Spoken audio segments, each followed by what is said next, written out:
It's been a rough few weeks for Elon Musk, with Tesla stock prices plummeting and dealerships being vandalized. As Fox 11's Christie Yard reports, today protesters demonstrated outside Tesla dealerships to share their wrath at the billionaire and his Doge activities. Tesla didn't crash, it got ambushed, and the people who pulled the trigger weren't short sellers, they were governments. This wasn't some fluke earnings miss, this was a geopolitical hit job. And Elon Musk walked right into it.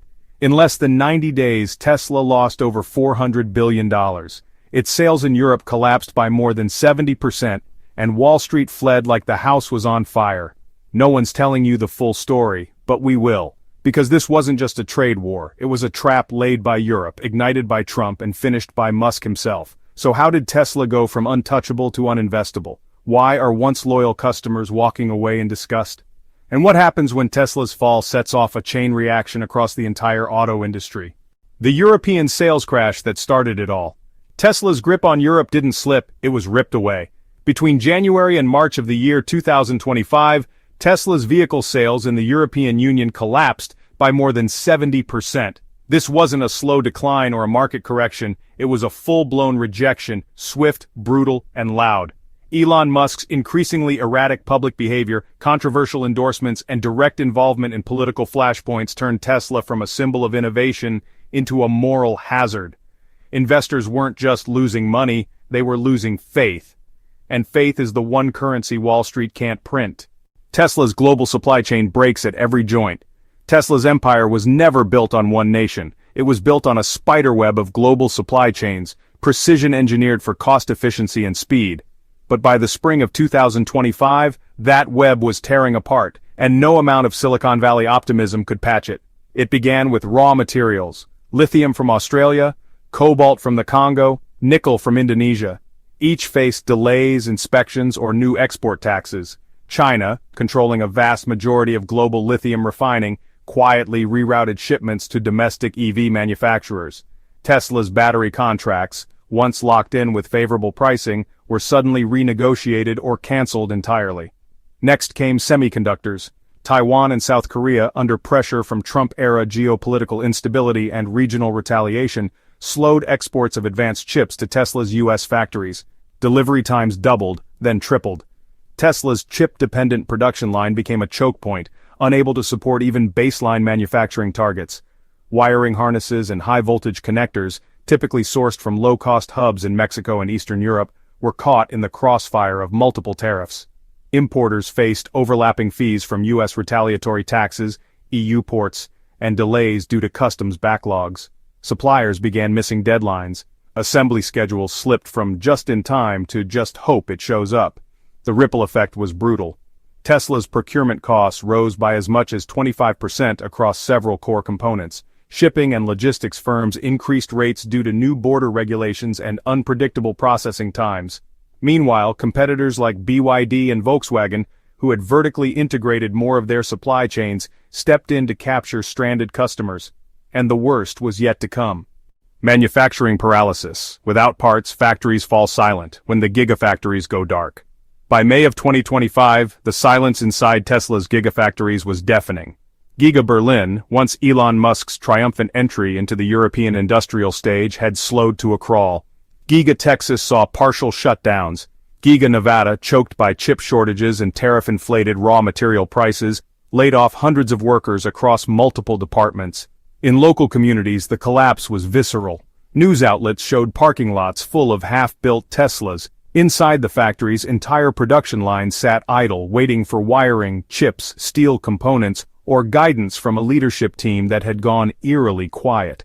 In Germany, whistleblowers reported that management asked teams to maintain appearances for media visits despite having no meaningful output for weeks. Union representatives in Europe demanded answers. In the United States, workers faced uncertainty as shifts were canceled, schedules reduced, and bonuses frozen.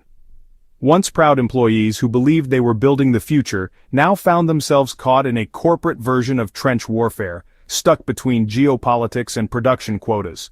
And while the factories stumbled, demand plummeted. Orders were canceled. Delivery timelines stretched into months. Some Tesla stores stopped taking deposits altogether. In a cruel irony, the company that once boasted of month-long wait lists could no longer build what it had already promised. Tesla tried to shift more production to the United States, but it was too late. Domestic factories were already overextended and more expensive to operate.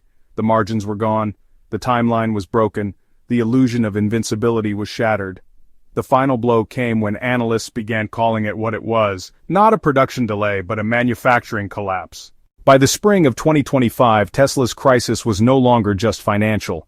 It had exploded into the streets. What began as consumer hesitation in Europe morphed into a global protest movement that engulfed Tesla factories, showrooms, and even delivery centers. In Berlin, protesters camped outside Giga Berlin with banners accusing Elon Musk of exploiting local workers while undermining European labor laws. In Paris, activists chained themselves to dealership doors, chanting slogans like, "No more Musk madness and buy European, not ego." What was once a futuristic brand had become a target of deep-seated frustration. The unrest wasn't limited to Europe. In the United States, Tesla factories in Austin and Sparks became focal points for labor walkouts. Workers, frustrated with stagnant wages, increasing pressure, and Musk's erratic leadership, began organizing strikes. Many accused management of ignoring the economic strain caused by rising production costs from tariffs while failing to communicate any clear strategy. Union organizers, once dismissed as irrelevant in Tesla's Silicon Valley ethos, found renewed purpose and widespread support. Outside the Austin plant, banners read, "We built it, he burned it." Environmental groups added another layer to the chaos. Former allies of Tesla now turned against the company for what they saw as betrayal. Tesla promised clean energy for the people, not political chaos and global disruption, one protester told reporters during a demonstration in Brussels. Activists argued that Musk's personal politics, support of Donald Trump's tariffs, and anti-regulation rhetoric had undermined the very green ideals Tesla was built on. This wasn't isolated outrage, it was a coordinated backlash fueled by social media, labor networks, and cultural disillusionment. The protesters weren't just angry, they felt betrayed by a brand they once believed in. And as crowds surged and chants echoed around Tesla facilities worldwide, the narrative shifted with them. The world was yelling, and the media had started to echo. The media turns Tesla from tech hero to corporate villain. Tesla's fall from grace wasn't just told in protests, it was cemented in headlines throughout the first half of 2025. The media that had once celebrated Elon Musk as the face of the future now led the charge in his public takedown. Major outlets that once heralded Tesla's innovation and disruption now published stories with headlines like "The Fall of a Visionary" and "Tesla's brand is beyond repair." Tech blogs that once competed to praise every Tesla update now scrutinized every failure, from delayed software patches to quality control issues and safety complaints. What had changed? Everything. In the wake of Musk's political alignments, trade war fallout, and honestly his erratic public behavior, the media no longer viewed him as a maverick. He was now seen as a liability. Investigative reports emerged detailing union-busting practices, high turnover rates, and allegations of racial discrimination in Tesla factories. Industry watchdogs amplified reports of rising accident rates involving Tesla's driver assistance software and unresolved customer service claims. Influencers who once proudly showcased their Teslas on social media began turning away. Some sold their vehicles publicly in protest. Others posted videos accusing Musk of betraying the company's mission, and honestly, losing touch with the people who helped build Tesla's cult following. "I didn't buy a Tesla to support a political circus," one viral post read. "I bought it because I believed in a better future. Now I'll drive anything but." The reputational shift was not just damaging, it was foundational. Tesla was no longer positioned as the Apple of the auto world. It was becoming a cautionary tale of overreach, ego, and, well, the collapse of credibility. Once you lose the press, you lose the public, and once you lose the public, you lose the market. And while Tesla lost the streets, it also lost the inside, its own people. Is Tesla's golden age over forever? With the dust still settling on one of the most dramatic corporate collapses in modern history, a single question echoes across the financial world, factory floors, and freeways. Is Tesla's golden age over for good? The numbers alone are honestly staggering. In just under 6 months, Tesla lost over $400 billion in market value. Its sales in Europe plummeted by more than 70%. Its brand perception score, once among the highest in the industry, dropped below that of legacy automakers, once considered dinosaurs of innovation. Protests rocked its factories. Wall Street abandoned its stock, and global trade partners turned Tesla into a cautionary tale. Once the undisputed leader of the electric future, Tesla now finds itself outmaneuvered, outflanked, and out of favor. And yet, the story isn't over. Tesla still owns valuable infrastructure, it still has cutting-edge battery technology, a strong United States customer base, and a global name. The question is whether any of that is enough to recover. Tesla would need a massive overhaul, politically, operationally, and culturally. Elon Musk would need to rebuild international trust, stabilize leadership, and somehow reframe the company's mission to resonate with a fractured global audience. Some argue it's too late, that the damage is not just reputational, but psychological. That once you become a symbol of instability, you lose the very edge that made you special.